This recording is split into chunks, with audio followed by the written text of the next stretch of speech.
안녕하세요. 안녕하세요.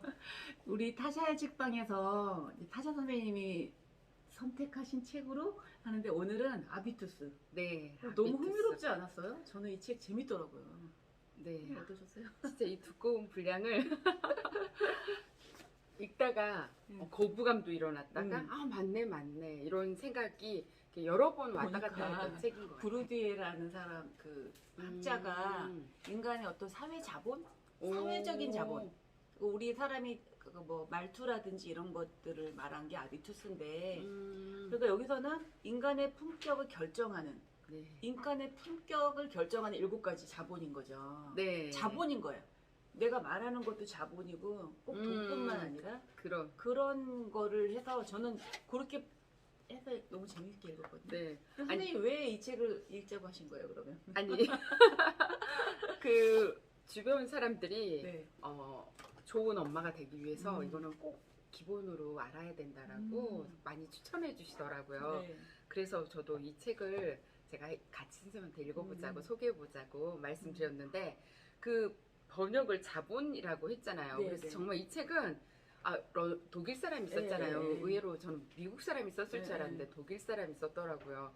그 철저히 자본주의 입장에서 쓴 것 같아요. 그러니까 그 7가지 품성을 그렇게 심리자본, 뭐 문화자본 이런 식으로 자본이라는 글자를 붙인 거라서요.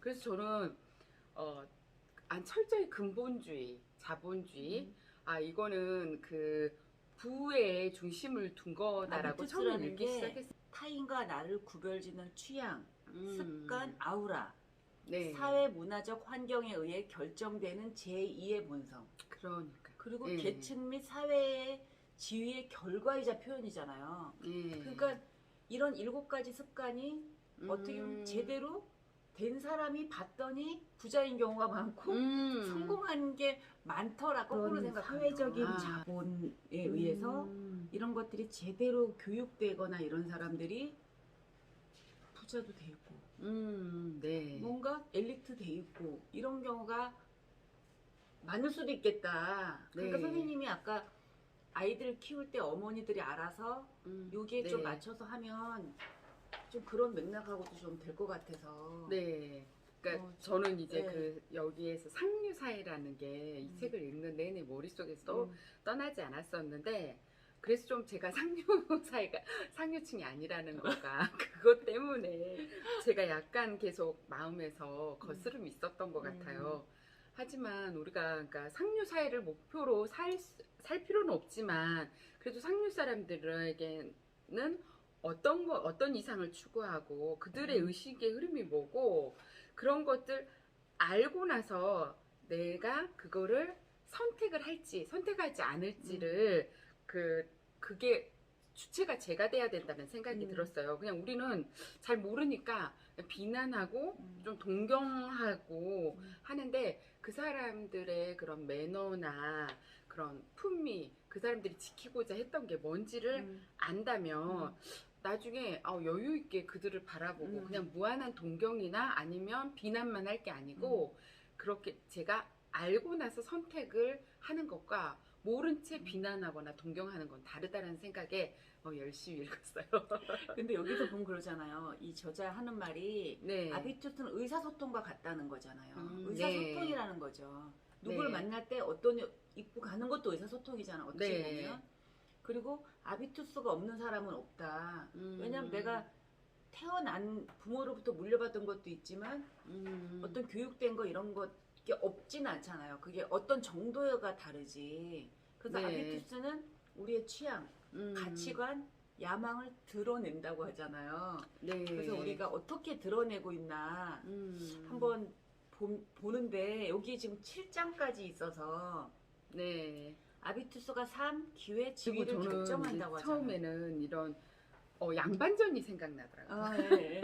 그 돈을 벌어서 족보는 샀지만 그치. 양반들은 뭐 음식을 먹을 때도 소리 내면 안 되고 막 이런 걸을 때도 어떻게 걸어야 되고 잠은 어떻게 해야 되고 막 이런 그 규칙들이 있잖아요. 그거가 귀찮아서 나 양반 안 하련다 이렇게 양반을 이렇게 이렇게 예전에는 양반에 대해서 왜 그렇게 살아야 되냐 이런 비꼬는 거가 있었는데 그래도 그 양반은 자기 나름대로 그걸 지키기 위해서 노력하고 있는 그런 거를 저는 그게 생각나더라고요. 그래서 사실 그 이렇게 이 사람들의 아비투스가 그렇게 거창한 게 아니고 우리도 아는 거 있잖아요. 수영장에 갈 때는 수영복 입어야 되고 수모 써야 예의를 되고 지키는 거죠. 예. 예. 그리고 또 뭐 우리 그 뭐 요즘 그 유람선 여행 많이 하잖아요. 그 호화 유람선 탈 때는 반드시 준비해야 되는 게 그 정장 한 벌, 구두. 왜냐하면 낮 동안 여행을 할 때는 이렇게 편한 복장을 하지만 저녁 식사는 반드시 그렇게 정장 차림으로 해야지만 입장하는 거. 그거는 우리도 이제 다 알고 있는 거잖아요. 그리고 뭐 우리 어렸을 때 생각했을 때 그 뭐 양식 먹을 때 나이프 쓰는 거 뭐 이렇게 그런 규칙들 그거는 그 사람들한테는 기본인 거잖아요. 맞아요. 저희는 한식을 먹기 때문에 뭐 나이프나 그 포크를 여러 종류를 쓸 필요가 없지만 그 서양식에서 양식을 먹는 사람들한테는 그게 필수인 것처럼 그게 또 좀 촘촘하고 체계적으로 잡혀 있는 것 같아요. 예. 그래서 이 책에도 나오는 게 뭐냐면 1장에서 아비투스가 삶과 기회, 지위를 결정한다고 했는데 그렇게 좋은 환경, 좋은 곳에 태어나서 좋은 아비투스가 계속 형성될 수도 있지만 네. 내가 출신 배경에서 벗어나는 기회도 된다는 거예요. 또 거꾸로 네. 얘기하면 그렇게 습관을 만들어가고 그러는 자체가 그래서 선생님 어떤 게 제일 생각나세요? 막 여기서 딱 말하는 아비투스에서 네. 그런 거 저는 좀, 저희도 이렇게 네. 많은 사람들을 알겠더라고요. 만나잖아요. 그쵸. 예. 네. 그래서 저도 정말 말 한마디 애들한테 조심해야 되겠구나. 아니면 남편과 제가 하는 대화를 통해서 우리 아이들은 지금 언어 자본을 축적하고 있구나. 이런 생각이 들어서 언어 자본이 저한테는 좀 많이 와닿았어요. 좀 신체 자본 같은 거는 좀 그래야 된다라는 건 미리 좀 알고 있었던 것 같아요. 예. 그래서 여기 나온 자본이 심리 자본, 네. 그러니까 어떻게 생각하는가, 어디까지 상상을 할 수가 그리고 있는 문화 자본, 인상에서 무엇을 즐기는가. 우리가 즐기는 게 또 다르잖아요. 또 계급마다. 그렇죠. 현대에는 계급이 없다고 하지만 또 있을 수도 있다고 하잖아요. 다 있다고 생각하지 않나요? 인정하고 싶지 않지만 우리 그게 계급이 존재한다라는 거 알게 모르게. 그리고 네. 또 지식 자본, 네. 무엇을 할 수 있을까 과연, 어디까지 배웠고 또 어디까지 할 수 있는가. 그리고 어떤 걸 봤을 때 내 심장은 어디에서 뛰고 있는가. 사람마다 또 다를 거잖아요. 그리고 얼마나 가졌는가. 경제 자본. 그런데 여기서 아까 선생님도 말씀하셨듯이 이 아비투스가 경제 자본으로만 왜곡돼서 들릴 수도 있을 것 같아요. 네. 근데 저는 요 하나하나가 다 지식 자본, 언어 자본, 심리 자본 이런 것들이 그 사람의 어떤 품위, 허세가 아니라 좀 삶의 어떤 그 품위를 지켜주기 위한 기본적인 거를 좀 알 수 있게 해주는, 깨닫게 해주는 책이라고 해야 되나? 저는 좀 그런 걸 좀 많이 느꼈거든요. 네. 그리고 제가 언어 자본이 저한테는 가장 많이 와닿았다고 했던 게 여기서도 그런 얘기가 있었잖아요. 토크쇼에 왔을 때 게스트를 이렇게 무시하거나 하는 게 아니고 그 사람을 배려해주고 띄워주고 그게 토크쇼의 기본이라고 하는데 저는 그 우리나라 유재석이 생각났어요. 유재석 씨가 MC로 지금 활약하고 있는데 그분하고 같이 이렇게 프로그램에 참여하신 분들이 유재석 씨의 능력이 상대방을 배려하고 띄워주고 자기를 낮추고 그렇게 시작해서 성공을 하게 됐다고 하던데 그런 기본적인 성공 룰은 비슷한 것 같아요. 여기서도 그 토크쇼 얘기를 했을 때 저는 유재석 씨가 생각나더라고요. 그리고 이제 그런 어떤 언어 자본 이런 거는 특히 우리 집안에서 알게 모르게 배우는 게 굉장히 많잖아요. 우리 집에서 그냥 그렇죠. 내가 있는 소속된 거기서 그냥 내가 뭔가를 깨닫고 조금 더 품격 있게 된다고 해요. 그러면 어쩌면 이 저자는 뭐라 그랬냐면 출신 배경을 뛰어넘을 기회가 지금처럼 활짝 열려 있는 때는 또 없었대요. 딱 정해진 게 아니기 때문에 그래서 좀 더 깊게 교육받을 수 있는 환경도 지금 더 많이 돼 있잖아요. 그렇죠. 네. 네. 그리고 어릴 때 만약에 그 아까 여기 타샤에는 좀 그런 젊은 어머니들이 많이 오시잖아요. 그분들이 알고 우리 이렇게 좀 이끌어 나간다면 유년기에 그 몸에 밴 아비투스는 굉장히 더 깊게 자리한다고 그 하잖아요. 사회자본 얘기할 네네네. 때 그 중산층은 실력에 의한 성공 신화를 믿기 때문에 공정하고 타당한 규칙을 요구하고 그다음에 그런데 최정상 리그는 마이너 리그보다 훨씬 더 강하게 관계와 소속으로 자신을 이렇게 정의한다고 할 때 저는 생각했던 게 이게 그 네트워크 인맥 있는 게 아니고 이런 게 아비투스 같은 게 일부 우리들도 있는데 그게 좀 우리는 약간 그 일부만 와 있고 또 좀 왜곡돼서 와 있다. 이런 좀 오히려, 두루두루 오히려. 7가지를 골고루 이렇게 저희가 받아들이면 좋겠다라는 계급을 나누는 들었어요. 계급이라는 말을 아예 근데 구체적으로 그렇게 써버렸어요. 도대체 커트라인은 어디인가 그런 음. 아비투스를 정할 때. 네. 근데 그것도 또 내가 정하기 나름이고. 네. 그리고 기준점이 어디에 있든 내가 어디다 기준을 두었던 최정상의 범위가 얼마만큼이든 경계는 저는 조금 희망적인 게 뭐냐면 네. 요즘 그 젊은 사람들이 특히 하는 말 중에 이생망 많잖아요. 이번 생 망했어.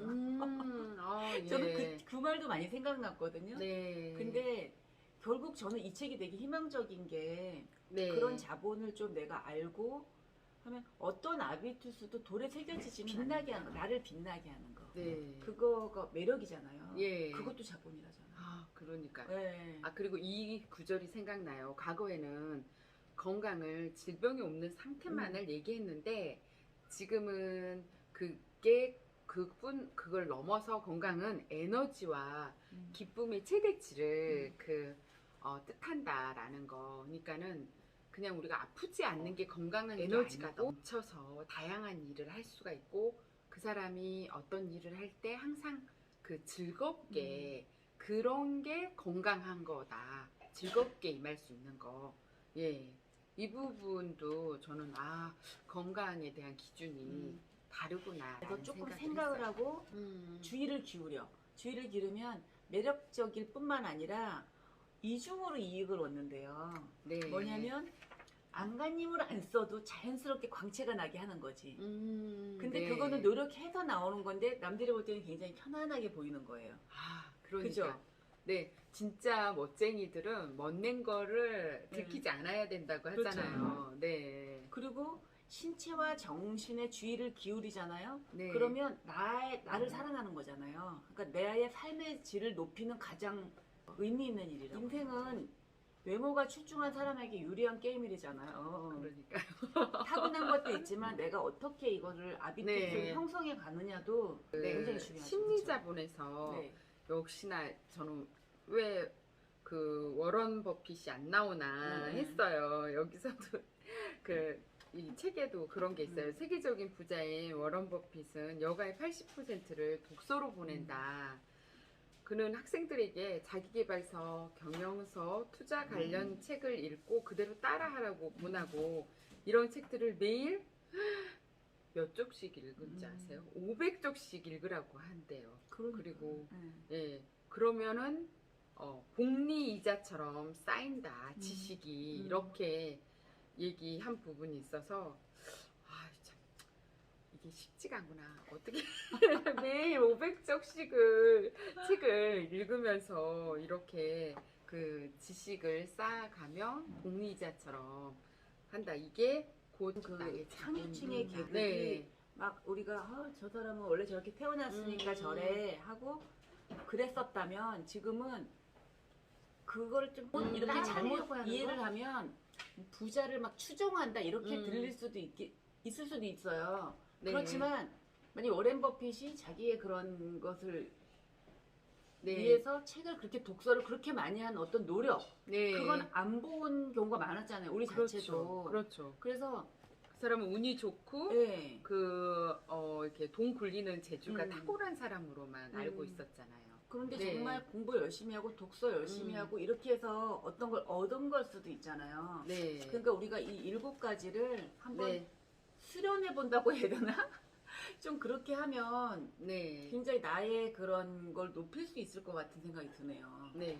네. 아니, 그리고 제가 이제 이거를 그때 이제 추천해 주신 분들이 꼭 그냥 아이를 키우는 엄마들이 꼭 읽었으면 좋겠다라는 게, 그래서 이제 읽었는데 정말 어떤 좀 이 책을 덮고 나서 마지막으로 든 생각이 어떤 거였냐면, 정말 그 리더들은 자기들이 트렌드나 유행을 따라가지 않고 그거를 벗어나 있고 자기가 그걸 트렌드를 이끌잖아요. 그래서 이제 엄마 입장으로서 저도 새 아이를 키우는 엄마로서 우리 아이들이 친구들이나 어떤 사회 교육이나 뭐 패션이나 어떤 놀이에서 계속 남을 추종하고 따라가기 급급한 게 아니고 자기만의 유행과 자기만의 놀이를 이렇게 만들어서 우리 아이들이 그거를 그 작은 집단이건 큰 집단이건 거기에서 그거를 그 이끌 수 있는 그런 사람이 됐으면 하는 게 사실 모든 엄마들의 그렇죠. 가장 큰 바람 네네.